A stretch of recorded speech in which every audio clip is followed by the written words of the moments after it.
Our guest tonight is Wyatt. I do want to tell you guys about some lock-ins coming up. Um, if any of these sound good, you can basically go to fflmeetup.com. All of the lock-ins are listed there, and you can register for the ones near you. But I'm just going to read them off for you guys so you know where they Hey are. Trey, can you say the link again? fflmeetup.com. FFL meet up, like we're meeting up. And we have one in Tampa, September 8th and 9th. That's hosted by Joe Catran. September 11th and 12th, we have the Velocity Lock-In in Roanoke, Virginia. September 22nd and 23rd in Victorville, California. That's where I live. We're having one in the middle of the Mojave Desert, but it's going to be September, so it's going to be super nice. September 29th and 30th in Louisville, Kentucky. I'll be hosting one there with Ali Khalid. West Palm Beach. That's October 4th and 5th after the Ignite event. For those who are local to West Palm Beach, we're doing another one on the 19th and 20th of September, even though that's not listed on here yet. But if you have some people that are right there in the backyard, it's going to be a good one. But if you're not in the backyard, come to Ignite and go to the one that Heather's hosting, because that is going to be the best lock-in we've had all year. October 16th and 17th, we're doing one in Dallas. For those that want to come, we're going to do an integrity tour, and probably by invitation, go to the Integrity Club. I don't know what the criteria is yet to get in. There will be criteria. You can't just show up, sell like one policy ever, that charge back, and go to the Integrity Club. Okay, if there's just like one of you, maybe. But there can be like 40 people that sold a policy that all charge back, and then all the 40 of them want to. We're going to have some criteria, but we're going to do that October 16th and 17th. And the integrity meeting is going to be on the 15th, the day before. We're doing one in Austin at Calvin's office, October 21st and 22nd. Orlando, me and Jesse, November 5th and 6th. November 10th, 19th, and 20th in San Ramon, California, which is up by San Francisco, and also 20 minutes from where my oldest son is leaving to go to college. It's gonna be like 7 weeks.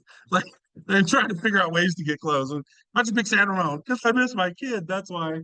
But we'll see. We'll see. Okay, so those are all our lock-ins coming up. fflmeetup.com. We will do a better job of promoting these, make sure that you guys have lock-ins to go to. I think they're tremendous events. They help a ton. Lots of people learn how to do it. They get around people. The people that go to the lock-ins get on Zoom because they actually know people now. It's just a good system. So we have our guest right now is Wyatt. Wyatt has been with us for a couple years, maybe 3 years, maybe a little over 3 years. I don't know. 3 years exactly. 3 years. Yeah. Yes. So I'm talking about. Ever since Wyatt started with the company started growing, which is actually true. But when I first met Wyatt, I was like, this guy right here has everything it takes to build this thing in a big way. He's going to sell a ton of insurance. He definitely didn't disappoint. He's got the best attitude of anybody I know. He's a hard worker. He truly cares about his clients. And if I were to take notes from anybody on the process of selling a lot of insurance, I would take notes from Wyatt. What I've watched him do, initially just starting, going out and see people in the field, now transitioning to telesales, doing it at a high level with great persistency. You guys couldn't learn from a better person. So Wyatt's topic is the ultimate guide. No, it's the ultimate life insurance survival guide, which, I thought that was pretty clever. I only have so many clever titles, and I figured I'd reserve that one for Wyatt. So, Wyatt, thanks for jumping on. For those that don't know you, let's make sure I'm recording this. I am. For those that don't know you, just tell us a little bit about your background and how you got started with FFL. I love you, Trey. I'm gonna tell the true story to all you guys. Okay, it's my second day dialing. I quit a great job in the automotive business, right? And I show up to this office with Will Orr. Second day dialing, I'm like terrified. My voice is cracking. I walk in the office and there's this guy, Trey, sitting there. And I sit next to him like, hey, man, I'm Wyatt. I'm going to start dialing, doing this insurance thing. And we had a business opportunity meeting that night. And Trey goes, "Oh, okay. Well, it's really good to meet you. Let me see your phone. You can invite some people to this event. You can." I'm like, "No, dude, leave me alone. Like, I'm here to dial." He's like, "Give me your I phone. didn't Give me know it your was phone." secondary. And so he starts typing up all these Notes. messages. And I'm like, "Dude, what the fuck? I would never send that. Like, I need to dial." And, and Trey got up and went back to the office. And so for a whole year, I'm like, Trey hates me. Now, so I should have listened to Trey when I started. I've done a lot of stuff wrong. I've done enough right to stick around 3 years later, right? Nobody signed a paycheck for me in 3 years for my family, and that's amazing. But the moral of the story is if you're new and people tell you to do what you conceive as weird stuff, do it because you don't know better than them. And I should have listened to Trey, right? But fear and ego and all that gets in the way. So anyway, I love you, Trey. Thank you for I having me. love you too. Um, You were right. You needed to sell. I'm not hating. It's all good. I wasn't mad at you at all. I promise. I Not even should a have little. recruited more. No, We all should have. I I just eclipsed my 3 year anniversary with FFL selling insurance. I left the car business. I was a parts manager and fixed operations director in the automotive world, and it was a great career, right? I had got into that after beating a horrendous drug addiction in my early 20s. I was homeless, couch surfing, then homeless. I mean, I just really, really know what rock bottom feels like. I think a lot of us do. For me, it was very dramatic. Drugs, violence, a lot of stuff that I never want to go back to. And walking through that with a renewed sense of hope and ambition for life, I'm like, well, where do I go? I don't want to go to college. How do I go make a bunch of money? The automotive business is where I went. And it was a tremendous career, but dude, 8 years in, I'm making a great 6 figure salary, have a nice office, managing a great store. But something happened.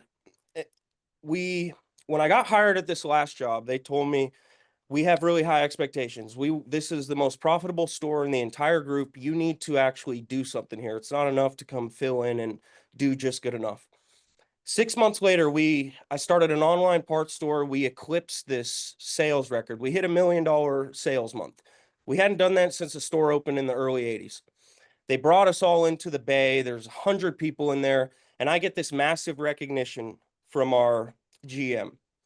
Felt really good. My paycheck changed by $300, right? So we start this online store. We eclipse this massive sales record, but I don't make any more money, dude. I didn't make any more money. I think it was at that moment, like I really stopped and I'm like, okay, how in America today for a kid like me, do I go out and truly set me and my family free? In my opinion, the answer is sales, 100%. Now, what vehicle? There's a couple. I don't think there's anything better than insurance. I think if you're on this call, you believe that too. But like, dude, I walked in green with no sales experience. I literally Googled FFL, found out there was an office 2 minutes away from the dealership, and I walked in cold on whatever, like a random Tuesday, and was greeted by Will War. And I remember looking at his shoes because he had Gucci shoes on. And I'm like, okay, he must make some money in here, right? But I asked him straight up, I'm like, dude, I've got a kid on the way. I make decent money. I want to make a lot more. Do you actually make money? Is this real? And he like kind of looked at me. He's like, yeah, dude, we make money. Like, chill out. Like, you're gonna be okay. Like, let me talk to you about what we do. And the rest is history, man. A month later, I was licensed. I didn't have a plan B. I didn't start this part-time. I jumped into it with both feet. People thought I was crazy, and that's okay. I think you're onto something. People think you're crazy sometimes, right? Amen to that. So this year, you're definitely hitting Hall of Fame. You're close. You're going to hit it. Yes, sir. Have you hit it before, or you were close last year? Trey, This will be the first time. I missed it by like 30 grand last year. Yeah, that's what I thought. Yeah. It was a goal of mine. It was something I wanted to do. My first year, I technically only had whatever, half a year, and I put up 130 or something, right? So I'm like, okay, now I've got a full year, went to my first convention, I'm going to freaking hit Hall of Fame. Put everything into it, did everything I thought right, and missed it by 30 grand. And it was demoralizing. I remember calling Steve right at the beginning of December. And I don't want to say I quit. I just knew I wasn't going to do anything unethical. I know the numbers, right? So like maybe I did quit, right? Early mid of December, I'm like, dude, I'm not going to hit this thing. And the thing I always fall back on though is I've been through worse, dude. I've been through a lot worse. And one thing that I think a lot of us know about ourselves, if we could say nothing else, is that we're fighters. I know in my spirit, I'm a fighter, and I'm going to come back and try again. And like, I don't care if I missed it, that's okay. It's going to be a hell of a story when I make it. And so, you know, I kind of brushed it off, made some adjustments, and here we are. I'm at 325 for the year. So God willing, I'm going to keep doing the right things, and that'll feel really good to do, you know? Good work, Wyatt. I'm proud of you. That's exciting. Um, this has changed your life in a lot of ways. I mean, moved to Yeah. Tucson, right? Is that where you moved to, Tucson? Yeah. You, um, you have the nicest backyard patio with a view I've ever seen. That's where you like work out in the morning. So I see that on Instagram. Yeah. Yeah. Something Um, like that. tell us about some of the positive impacts that this has really made as far as your family, your family's lifestyle, your ability to spend time with your kids. Dude, it's endless, Trey. Like, you know, I always had this vision, man, of like, you know, I think 2 months into dating my now wife, I tell her we're gonna have a family business one day, right? She's like, okay, like what? And I'm like, I have no idea, but one day we're gonna have a family business, right? Because I always had this vision of like my wife going and picking up our kids from school and bringing them back to our family office and having the kids run around while mom and dad finished up work, right? And my kids looking at me and their mom and saying, like, my parents went after it. They took a risk. They provided us an amazing life, and I saw them do the work. And like, that's what I wanted to provide. That's what the vision has always been, and that's what it's materialized to today. You know, we have an office. My kid's school is 5 minutes away. My wife doesn't work for anybody. She works with us. And the level of freedom and power and independence that comes with having an insurance license and then being able to like bring some predictability into your life with sales is the most empowering thing a person can do. Because from the outside looking in, I think when we hear about sales, people think it's up and down. Oh, sales is great, but it can be really up and down.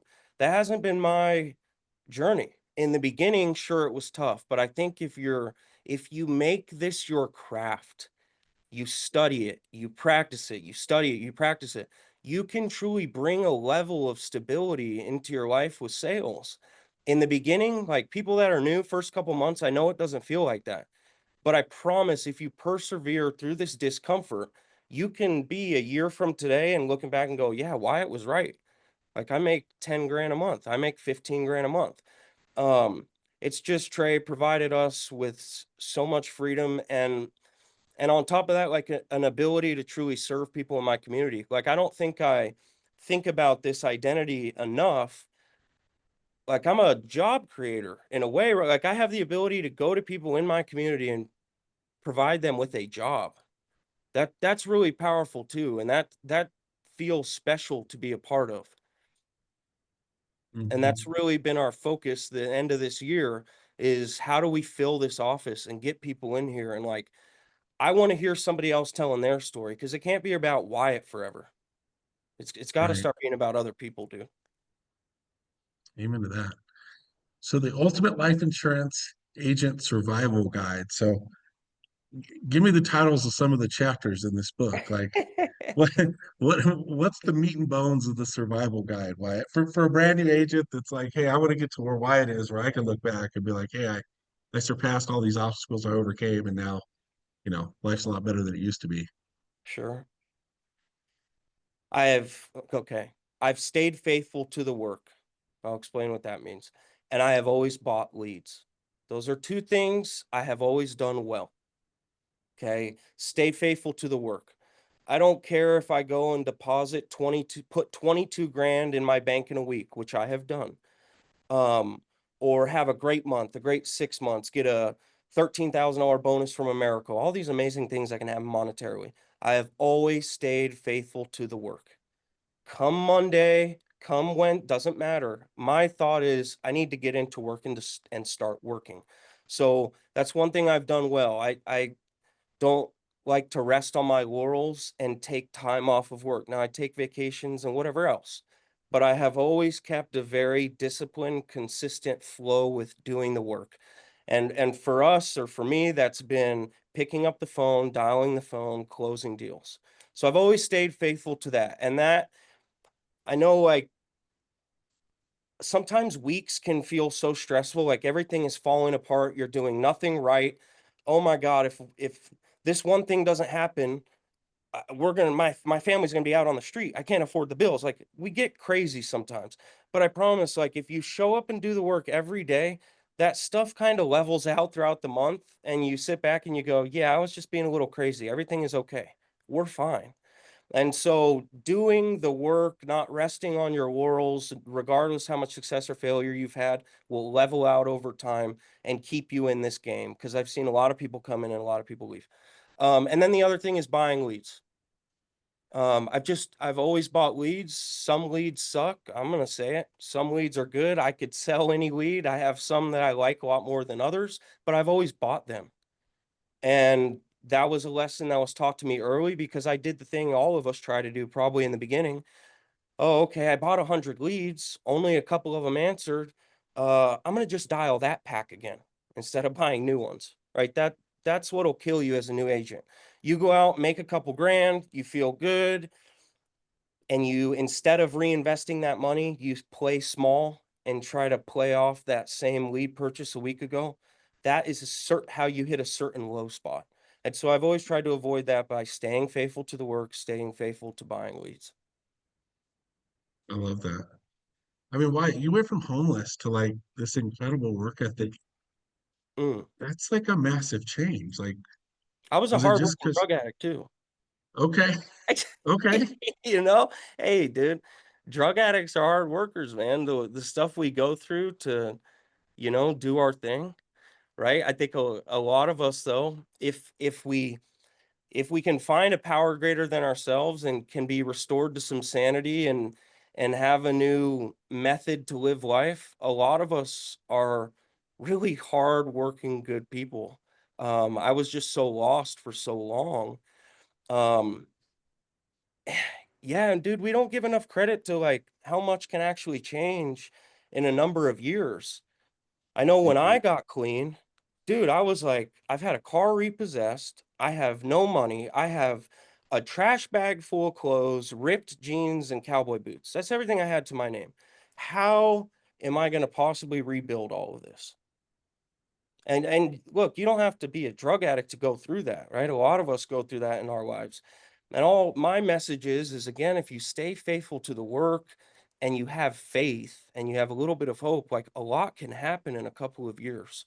Don't underestimate, like, how dramatic you can change as a person, and then your surroundings can change as a result of that, you know? yeah. What I've always been impressed with, Wyatt, I think when I first met Sean Mike, the first thing he ever said, and literally within the first couple sentences of meeting this guy, he said, "If I ever start drinking again, I want you to quit." That I that love it. that's what he said to me when we met, Yeah, and I always admired that because he he wasn't hiding it. It was a platform for like life change for him. So he was proud of the changes that he made, but it was also a level of accountability yeah, because he was aware that he could get prideful, he could get in a bad spot again, and anything could change. So yeah. um, I've noticed there's a lot of people that come from some sort of recovery background that tend to gravitate toward this type of business that do really well. And um, yeah, I just admire it a lot that people have the confidence and um, transparency to tell the truth about their situation and how inspiring it is to others. So thanks. Well, yeah, dude, and anybody in that may be struggling with it or whatever the case, like, the way I've always gone about it is like, I'm going to be authentically Wyatt, right? Like that's not all of who I am, but that's a big part of who I am. And I'm going to be Wyatt. I'm not going to try to be something I'm not. And if you judge me for that, thank you, because you're probably not the type of person I want in my life anyway. And, and that's been a pretty good measuring stick. Amen to that. So tactically, from a sales standpoint, Okay. what do you think for people that aren't selling? Like if you had to write a book on how not to sell, what are the big stumbling blocks there? How do you screw it up? Oh God, that's such a good question. You got to talk about the mind with sales. Like there's a certain degree of toughness that you have to have. That's number one.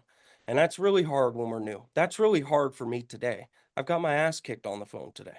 You have to have a certain level of toughness. Your dream and your vision has to supersede any temporary pain of today, right? That is what has to propel you, because sales can get really lonely, really demoralizing really quickly. So the dream and the vision has to be so big that all of that, whatever, it doesn't matter, because I have greater dreams. Um, here's something that I think I've noticed is have you ever, like, we've all heard, people don't have to believe what you're saying. They have to believe that you believe what you're saying. Yeah. Right. I think there's a lot of truth in that. What I see with new agents is a lot of timid behavior, scared behavior. They are not convicted, confident. They don't speak with clarity. They're very shelled up, right? They're afraid to show a client anything for over $100 a month. They're terrified to tell the client, yes, Mary, this will come out of your bank in the next 48 hours. Right. And they're timid and they're full of fear. And I think you cannot have a truly great sales process with fear involved in it. You have to be truly convicted and confident in what you're doing and what you're saying. People feel that, and then they'll follow that. So I'm sorry, your initial question was how to do it wrong, Yeah, yeah. right? You're Shit. answering it. Yeah. So you Okay, just don't okay. got to do it right. Eh? Don't be confident and be timid. Yes. And one thing that I changed early was like, I stopped telling people I didn't know if they would be approved today or not. Okay. That's something that I did that really worked for me. And the way I conceptualized it was, okay, final expense is kind of what I've chosen to make my expertise. We're dealing with procrastinators. We're dealing with a certain demographic in America. These people want to put off decisions. They've done it their whole life. Number one, for just closing the deal and then persistency sake, if I want this to actually have some longevity and be a good sales process, I need to confront that issue, right? That Mary, you're a procrastinator. You've talked to 10 of me before and you've never made a decision. What is that? So I stopped telling people, hey, Mary, I'm just an underwriter. I can't approve or deny anybody. All we can do today is submit a request. I'll call you in a week to let you know if we're approved or denied. I had to try to find a workaround to that. And what it is at its core is, when I sit with a client, talk to them, we have to kind of like meet in the middle of, we're going to find the problem and diagnose the problem. I'm going to show you a solution. And you're going to tell me right now in the first 10, 15 minutes if you're ready to actually solve that problem today or not. If you're not, that's okay. I'm not mad at you. I'm going to move on to the next person. And what I realized, Trey, is when I ask really good questions, I dig deep on that with people, and then I apply a wicked amount of transparency to my sales process. Hey, Trey, this is who I am. This is what we're doing. We are going to submit a request. They're going to need banking. They're going to need all that. They're going to draft you. I'm going to email you a bunch of stuff. You're going to be covered. If we need to change anything later, we will, right? Like when you bring that much clarity and confidence to a presentation and somebody feels like, okay, you know what? I'm actually like, I'm going to do this today and then it's over with and it's done. There's a lot of good that comes from it. And I think when I watch new agents, there's a lot of fear. Does that make sense? Yeah. And there's tiptoeing around the issue. Dude, that's golden. I mean, that reminds me of a training that Sean White did when I first got started in business. He drew it out of the board. And he said, they're going to come this far and you got to meet them here. And that was exactly what he was talking about was you're getting them to make a decision. Like they're buying it and they know they're buying it. We're not just trying to Yes. see if we get approved. No, Let's like confront these things. we're buying it, right? And then like there's ways we reduce sales pressure. So it's like, hey Trey, you're buying this, but guess what? I don't care what you spend, dude. Spend $20. I don't care, right? But you're buying it. Now what you spent, so I'm going to reduce sales pressure, but I am going to let them know we're making a decision today. And what I've Yeah. noticed is when I can approach it with that level of confidence, people freaking, well, people either jump off board really quick and I'm on to the next person, or they're all the way in. And we can have 80% persistencies and stuff like that, where this business really starts to make sense. Because, that's another thing. I mean, if you have a 50% persistency, that's tough, man. That's a tough way to go about this business. And it's worth addressing because I had to address it. And it's just a lot different when you keep 8 out of $10 you make, not five, Amen. you know? Man, that was should just end the call right there. That was worth the price of admission. Um, we should just replay that over and over. That was amazing. Um, all right, tell us some other sticking points in the sales process. Where are some other places people get it screwed up? Um, if you don't sell it, let's say you go all the way through, you showed them the Okay. price, they end up not making a decision. What's the first thing you go back and like check, like mechanically? Where are you thinking you dropped the Mm. ball typically? Um, and then how does it end if they don't get it typically? It ends awkward as shit. I'm gonna just be honest with you. Like, I learned from you old school cats of like, I don't give out a business card in the home because that's weird. I just sat in your house for an hour and you didn't buy it. Like, I'm not giving you a business card. Like, that's weird. Well, I'm here now. You know what I mean? And so that's how I was taught. I remember calling Steve, like, Steve, should I have left a business card? He's like, hell no. No. And there's meaning behind that, right? This is real what we're doing. This is life and death. Right? This isn't they're not buying a cable package. So it carries depth and weight. Um, I think a good sales process is repeatable and then it's diagnosable. So like there's really two things I think. Like either I missed something on the why. I took for granted their desire, right? They just said, my daughter is a single mom. She doesn't make great money. And I just really don't want her to be stuck with this bill. If I'm lazy and I take that for granted and I just move on, okay, Mary, well, here's what we're going to do today. If I then get an objection 45 minutes down the line, there's a good chance I didn't dig into that why good enough with her. I didn't help paint a picture of what, okay, your daughter's a single mother, doesn't have any money. What does it actually look like though? Right? So like good questions we can ask guys is number one, who's picking up the pieces when you die? Do they live here in town with us or are they elsewhere? Is your family going to have a reception? Do you own or rent a house? How are they paying to move all this stuff out of your apartment? Are there travel costs? Like, this is what I mean when I say go deep. We really want to paint a picture for people. And so if when we're new, people give us a little speck of desire and we totally take that for granted of like, well, this person's on the phone with me. They must want to buy. No, not necessarily true. Don't take that why for granted, dive into it and really, really try to diagnose the problem for these people because that ultimately is what's going to get them to move. The second thing, I think if I did a good job on the why and I really feel like I found the problem, the other part I think I would commonly mess up on is like the process or the setting of the table. I didn't do a good enough job explaining to them what we are doing today to solve the problem. I think it was some early trainings I saw from Sean, I think, of like, dude, if you don't tell people they're going to buy something today, they don't know they're here to buy something. Right. And it really just is that simple. Like, I have to be very, very clear on what we're doing today. Right. Um, I'm trying to think of what my word track is. Whoa. Um, but again, that's another thing I could take for granted, right? Sometimes we get on the phone with people, they share the why, we start to connect with them, we diagnose the issue, they're really friendly, we're jiving with them, we're going through, and then we ask for banking, and they're like, oh, you're really nice, Wyatt, but I'm not giving you my banking. It's like, well, I was lazy in my sales process. I did not clearly define what it is we were going to do today. Those are the two big ones for new agents, is the why and the process. If we skip on that, those are the two that'll come back to bite you. One thing, I'll shut up, I'm sorry, but something I found really cool that I've like developed in this last year, I think every good sales process should have an educational piece. I think when we educate buyers, we empower buyers, right? Like, and for final expense, it could be as simple as, hey Trey, do you remember the difference between whole life and term? And No. everybody says, oh no, not really. Could you remind me?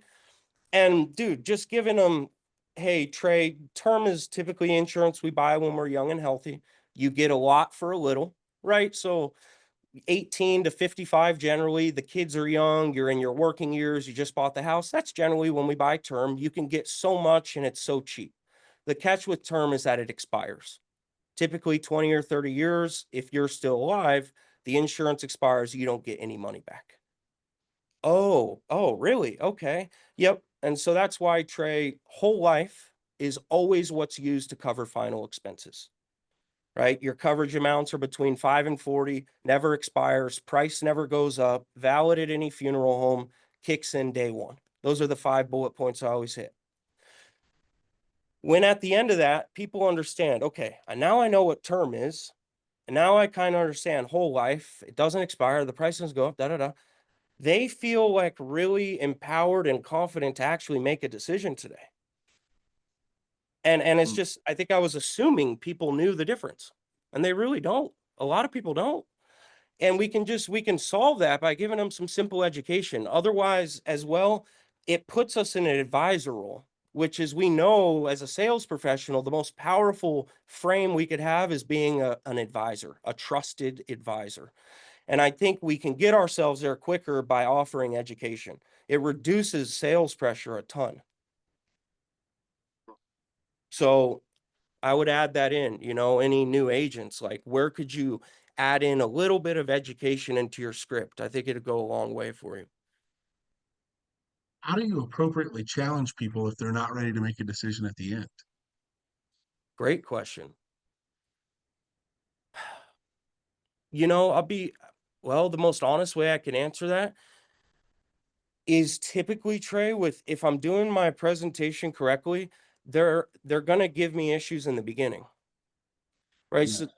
So, like, dude, I remember before I was licensed, I was still working at the dealership, and I'm obsessive, right? I call Will. I'm not even licensed yet. I'm like, hey, dude, okay, so if somebody tells me that they need to think about it, what's the rebuttal? What do I say? And he's like, well, I don't really get that objection because I address it long before they ever say it. I'll teach you. I gotta go. I'm like hung up. But like that's like a really good sales process, is when we're fleshing out and addressing objections long before we ever really get them. And so I feel if I'm really on point, I'm going to find that thing pretty quickly in the appointment. Like if I'm getting the objection 50 minutes in, like I think there's something I did wrong. I missed something in the first 15 minutes. Right? If I really went deep on what the why was, and then I was super, super transparent on what we're doing, if somebody's really not ready to move and make a decision today, they're going to bring it up at that point, typically. Mm. So Yeah. that's the most honest way I can answer your question, is we want to find objections long before they ever come. Obviously, some people are dishonest, dude. Right? Some Yeah. people, like, you go through and they're like, oh, well, I don't have my bank account. And it's, what are you going to do? Some people are dishonest, but I think for the most part, a good sales process gets that stuff out in the beginning. I love that. You know, Um, what was I going to ask you, Wyatt? I had another while you were talking there. Um, this has been really great, by the way. It's been really Thank great. you. Does anybody have any questions? Put them in the chat. I don't want to leave anything out. This is like there's a lot of wisdom in what he's saying. And the thing that's always been so interesting to me is I can go to different groups and different places and different segments of the country where people don't talk to each other. Like, like there's probably a group in the Northeast you don't talk to, or there's a group in South Florida you don't talk to, or whatever. And y'all could never have met, and I get a lot of the same answers. And it's the craziest. And Isn't and that what funny? that is Yeah. about is just like this process of learning. Now, I feel like you didn't do telesales immediately. Do you feel like you were slow to start the telesales thing? Well, Trey, I didn't start telesales until January of this year. Oh yeah, okay, Yeah. got it. Yeah. Uh, Because my family and I moved my family from New Mexico to Tucson in October, right? So we move out here. I was always in the field. It worked for me. I liked the lifestyle that came with it. I'd rather be out than in an office, and it worked in Albuquerque. Dude, within 2 months of living in Tucson, I'm like, I can't do this. It's not feasible. Just the location, just purely highways and roads, it sucked. And so I was forced to go telesales purely off of necessity. Um, Now, in my opinion, I think a lot of us probably agree, or people I've talked to, is like the sale isn't that much different, actually. It's still sales, it's still your process. The biggest thing for me, the biggest change was the mental aspect of it. mm, Right? No matter what, dude, if you knock on a door and somebody answers, you are forced to get into character, right? Or just like get in the zone, right? You're forced no mm, matter what. Or you have the worst appointment of your life. You have a 20-minute drive. You can call Trey, you can call Will, you can listen to a podcast, get your mind right. Mary opens the door. You're Everything else melts away. You're completely in the moment. Telesales, dude, you could have 5 terrible appointments in an hour. Now it's like 10 a.m. and you're questioning everything you've ever done in life. And you're like, insurance isn't even for me. I suck at this so bad. And yeah, so that's the difference for me, is how do I stay right sized mentally and emotionally? Because with telesales, there isn't the environmental factors that force you to snap back into and be in a good mindset. You're in the same office, the same things going on, you haven't moved. Um, that's the biggest thing. It also goes the other way too, right? With telesales, you can get a ridiculous amount of momentum. And like right. I don't think I'm depositing 22 grand in the field necessarily. Whereas with telesales, with some positive momentum, I was able to do that. So it goes both ways, you know. Yeah, Um, that makes a lot of sense. One thing I would add, Trey, if you don't mind, I was just talking with one of our new agents about this. There's a couple of like veins of value, right? In any appointment. Okay. What are the most common ones? Fear, monetary fear, right? Hey, if I die, I don't have the money saved to pay for my funeral. My daughter doesn't have the money saved. That's simple. Well, how do we sell to people with money? Because I've also sold policies to people that are millionaires. It's not the money that they're after. With them, the value is maybe the convenience, right? Hey, I know your kids are beneficiaries on your checking account. Here in the state of New Mexico, it takes 60 to 90 days typically. Were you looking at this just so that the kids could call the funeral home, give them a policy number, and kind of be done with it? Yeah. So like for some people, it's convenience. For some people, it's the money. For a married couple, it's the loss of income, right? A homeowner versus a renter, those are two very different things. Like not every person is drawn to the same value, right? Because all of our lives are different. Somebody who's Mhm. broke doesn't give a crap about the leverage insurance provides because they're broke. Somebody with money, it's like, oh, you know what? Yeah, instead of saving $1,000 a month, I'm going to save 700. I'm going to put 3 into this whole life policy because I like the leverage it provides me. Right. Right. So just as we get good and we've done this enough and have had enough reps, our aperture can open a little bit. And when we're going through these appointments, we can really start looking for value. And if I'm talking to Trey and I'm asking questions, where does the value lie for him?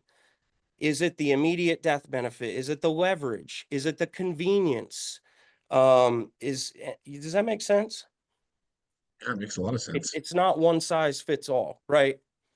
Right. And that's where being a deadly question asker is what sets the great salesman apart from the good, because the only way you're going to find out what is really important to that person is if you ask really great questions. Mm. Well, that was golden. All right. Um, well, I'm out of stuff to ask you. Uh, I could go like another 2 hours. I really could, but thanks for jumping on this, Wyatt. We'll definitely have to do a round two. Thanks for jumping on Labor Day last minute. It wasn't my week. I didn't think I was going to ask you to do it next week, but I'm glad you were able to jump on short notice. And yeah, this has been awesome. Whenever you need me, buddy. Whatever. All right. Well, you guys making a great week. Thanks for jumping on, and we'll talk to you all soon. And we'll get the link out for this for YouTube.